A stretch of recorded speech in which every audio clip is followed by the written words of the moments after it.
Dicen que fue un caluroso verano el de 1992. Nadie lo recuerda muy bien, pero seguramente los vientos de agosto soplaron fuerte en ese Quito del siglo pasado. Carmen Elena Pardo tiene muy presentes los eventos de ese verano, y es que hace 24 años comenzó para ella una historia de terror, de tristeza y pareciera que de sempiterna injusticia. Hace 24 años, ella tenía 23, estaba embarazada de 4 meses y trabajaba en American Airlines, una aerolínea estadounidense que empezó sus operaciones en Ecuador a inicio de la década de los 90. Carmen Elena aplicó para trabajar en operaciones de counter, pero no pudo obtener ese puesto. Sin embargo, la compañía le ofreció un empleo mucho más complicado y delicado que consistía en el control de narcóticos en el aeropuerto, y para eso recibió capacitación especializada. Teníamos varias posiciones dentro de lo que era la parte de seguridad de control antinarcóticos. El curso que yo hice fue un curso de seguridad internacional y una de seguridad antidrogas, que lo hice en Estados Unidos, en una universidad especializada que tenía la compañía. Así transcurrieron 2 años en los cuales seguía los mismos procedimientos día a día. Era común encontrar droga, era común, sí, prácticamente empezó a haber como una cuestión bastante inusual en el tema del tránsito de la droga en maletas, en los mismos pasajeros, cosas raras que encontrábamos, por ejemplo, maletas con doble fondo, o sea, cosas que ahora se ven todo el rato en la televisión que suceden, pero en esa época no era así, eso era nuevo. Un día, a finales de julio, se le asignó coordinar el traslado de unos paquetes. Cumplió con todos los procedimientos. Abrió la bodega, pesó las cajas, revisó sellos y custodió el traslado de la carga hasta el avión.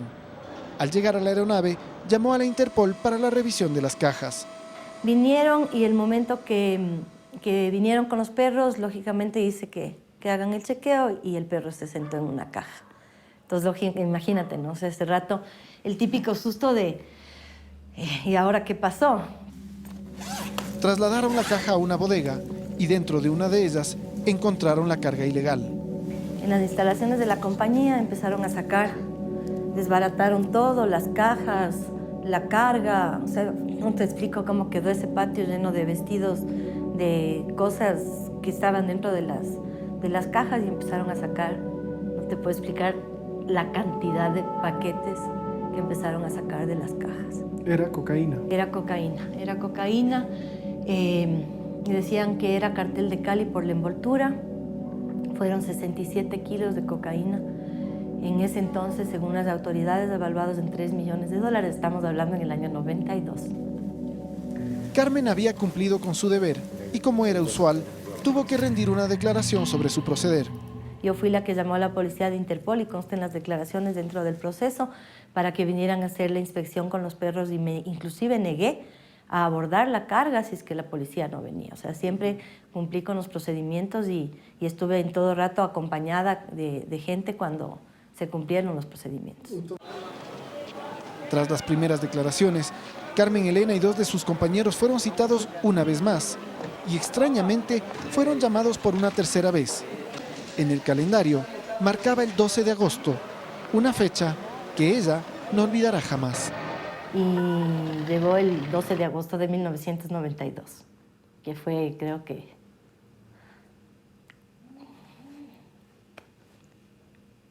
el peor día de mi vida.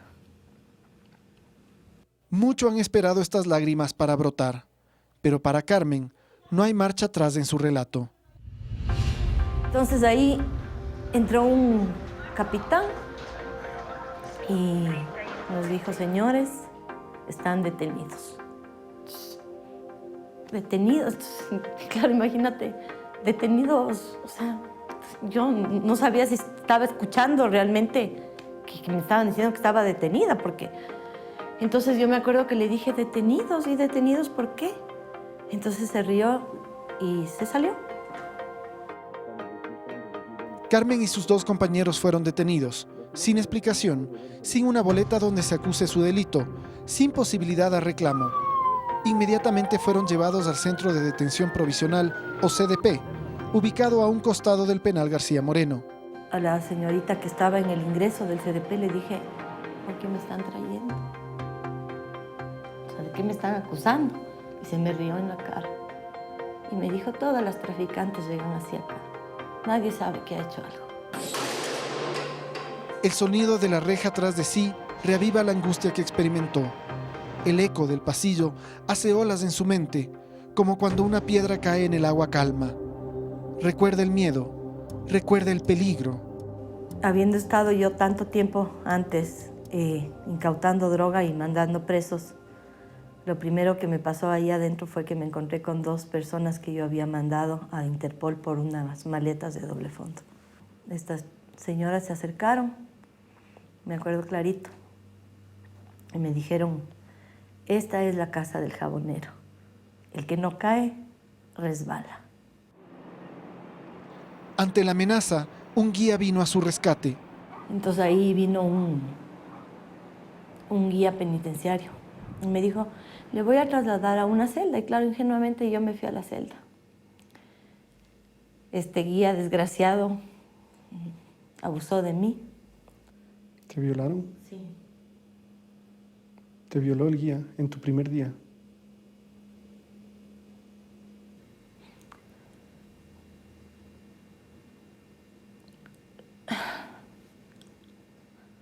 Obviamente,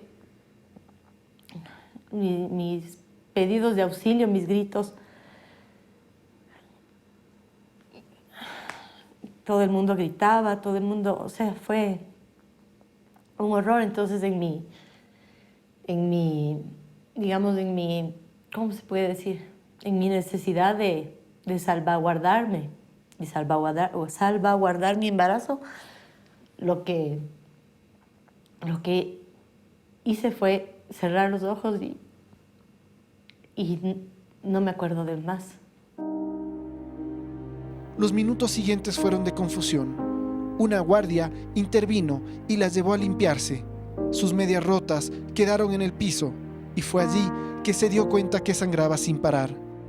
Y claro, entonces ella fue al dispensario médico, pidió ayuda y después vino gravísima y me dijo, señora, el médico no le quiere atender porque dice que usted es presa por narcotráfico y entonces que en esas condiciones ellos no pueden atender porque se pueden meter en un problema.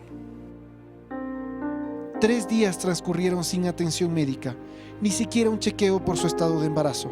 Pero seguía sangrando, entonces estaba súper mal y yo sentía como que se me salía el bebé. O sea, sentía una presión en la barriga y decía, voy a abortar, o sea, eso me va a pasar, voy a abortar.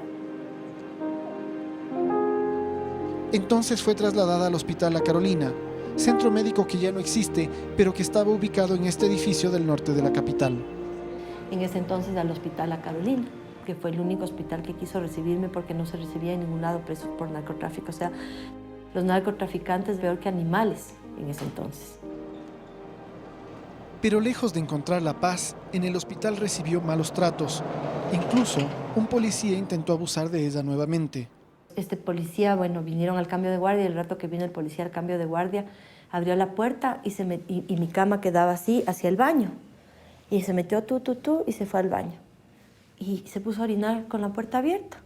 Entonces yo me quedé así, le digo, pero señor, le digo, yo no estoy en contra de que usted utilice el baño, pero cierre la puerta, le digo, yo soy una señora, ¿cómo va a ser una cosa así? No sé qué. Entonces me acuerdo clarito que vino bamboleándose así entre las paredes y me dijo, yo hago de usted lo que a mí me dé la gana. Entonces salió con el pantalón, la bragueta abierta, bueno, te imaginarás, y se metió a la cama, verás. Se me metió por un costado de la cama y yo salté por el otro costado de la cama y me destrocé con la sonda y otra vez el problema, ¿no? Entonces empecé a sangrar una bestialidad y empecé a gritar.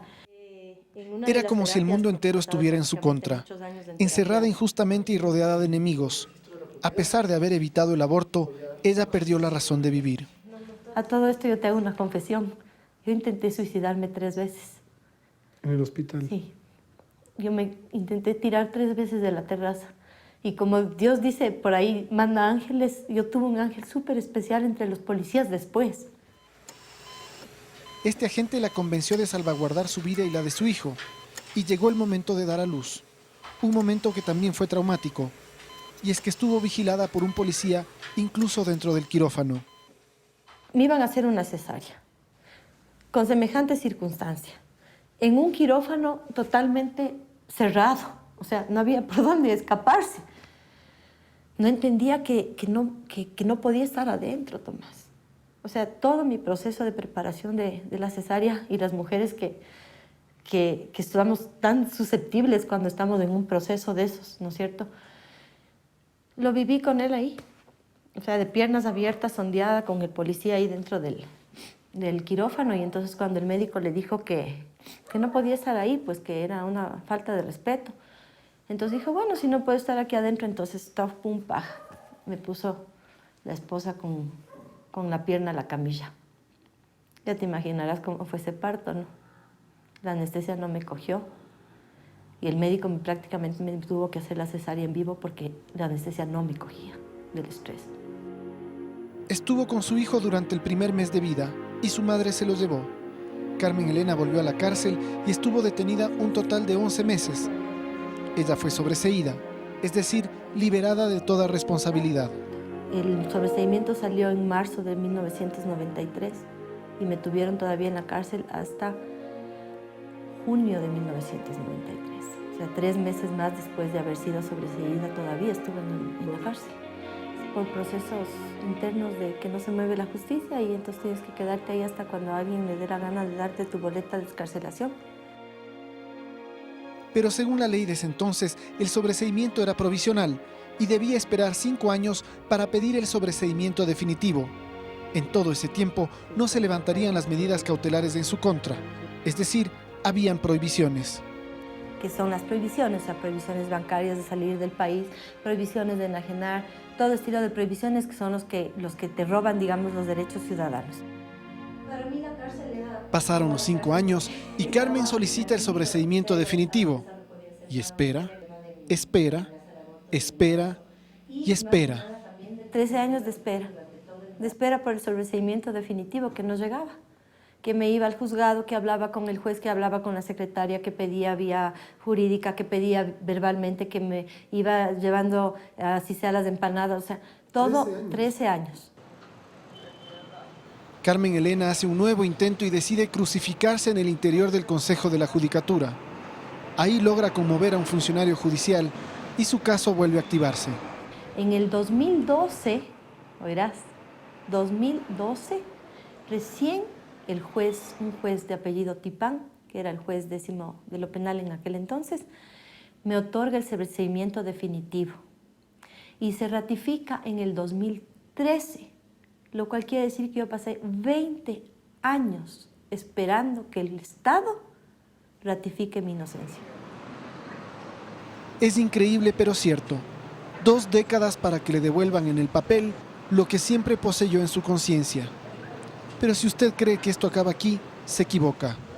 Hoy, en el año 2016, las medidas cautelares todavía no se levantan. Entonces, si tú abres, por ejemplo, con mis nombres y apellidos la función judicial, vas a encontrar ahí juicio por narcotráfico, juicio por drogas, juicio por narcotráfico, todo lo que ha ido avanzando el proceso. Entonces, realmente mi imagen totalmente deteriorada, no solamente deteriorada en la página de la función judicial, sino en el sistema bancario, en el registro de la propiedad, en los registros mercantiles a nivel nacional. O sea, mi situación hasta ahora no ha sido resuelta en ese sentido. Carmen Elena presentó una demanda en contra del Estado ante el Tribunal Contencioso y Administrativo por 2 causas, una por daño moral y otra por daños y perjuicios. Pero nuevamente las cosas se empantanaron. Han pasado 2 años y ni siquiera se abren los periodos de prueba. Por eso acudió con su demanda a la Comisión Interamericana de Derechos Humanos, porque cree que la justicia del Estado ecuatoriano ampara a todos, menos a ella. Yo vivo en un país en el que se han ensañado. La función judicial está ensañada conmigo, porque me han hecho demorar 20 y pico de años para un sobreseimiento y ahora me están haciendo demorar ya un poco de años para reconocer que el Estado me violó los derechos y que tiene que reparar los daños causados. Es imposible entender a cabalidad lo que ha vivido esta mujer, pero ella está empeñada en compartir su historia para que se sepa lo que un simple ciudadano es capaz de sufrir en un estado de indefensión jurídica. Incluso está por concluir un libro sobre su experiencia. Y no denunció su caso antes para no afectar su sobreseimiento. porque finalmente tenía miedo. Por miedo a eso, por miedo también a romper el silencio, porque ha sido muy duro. O sea, no creas que estar aquí en esta entrevista es fácil para mí, porque sé que mucha gente va a conocer mi historia. Creo que muy poca gente conoce. Y entonces para mí se ha sido fuerte. O sea, tengo una familia, tengo hijos. ¿Tienes miedo ahora? Ya no. ¿Cuántos casos como los de Carmen Elena se repiten a diario? ¿Es justo algo así? ¿Hay justicia en el Ecuador?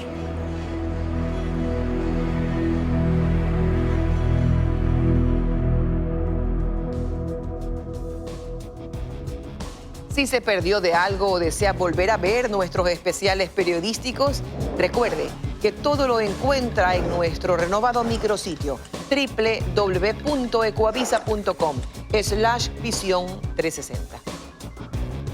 El nombre de Ecuador resplandece en el firmamento de Broadway. ¿Por qué? Se lo contamos al volver. Esto es Ecuavisa y su Visión 360.